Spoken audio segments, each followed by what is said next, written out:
Salut à tous et bienvenue dans cette nouvelle session dédiée à Image Slider.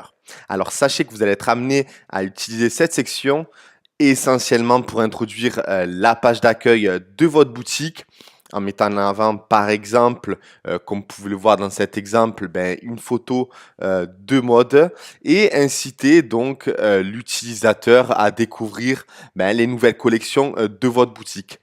C'est vrai que Image Slider, c'est une section que j'utilise beaucoup moins, à vrai dire même pas du tout, parce que c'est vrai que j'ai tendance à utiliser Image Slider Parallax, qui est juste ci-dessous que j'ai désactivé pour l'exemple. Mais voilà, vous avez la possibilité d'afficher une image comme ici en grand, sur mobile pareil, sera affiché de cette façon pour donner de la visibilité au produit ci-dessous. Voilà, donc vous avez la possibilité d'indiquer un titre, mais également d'ajouter dans un même slider plusieurs images en les défilant de gauche à droite de manière automatique ou de manière manuelle par le visiteur de votre boutique. Alors, on va se rendre à l'intérieur pour que vous puissiez voir un peu comment ça se passe concrètement.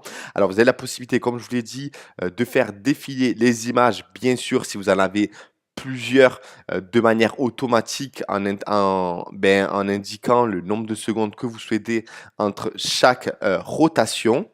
Donc ici, je ne l'ai pas activé, mais vous pouvez le faire.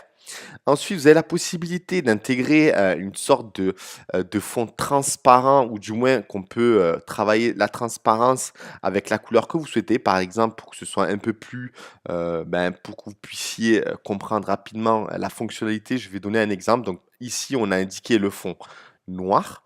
Et ensuite, par exemple, si je mets 100%, forcément, ça va couvrir toute la photo. Par exemple, je peux mettre 50%. En fait, généralement, on utilise cette fonctionnalité pour mettre en avant la collection 2018, là, dans ce cas-ci, mais le titre de votre slide.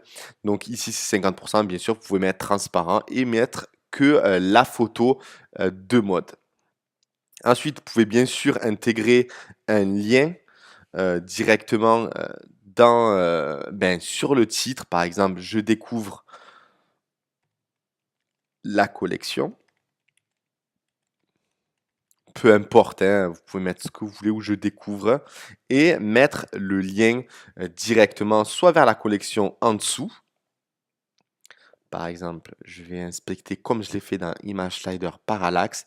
Donc, vous mettez inspecter, vous allez retrouver l'idée. Sachez que j'explique bien tout le processus dans Image Slider Parallax, hein. Donc, vous sélectionnez le titre, vous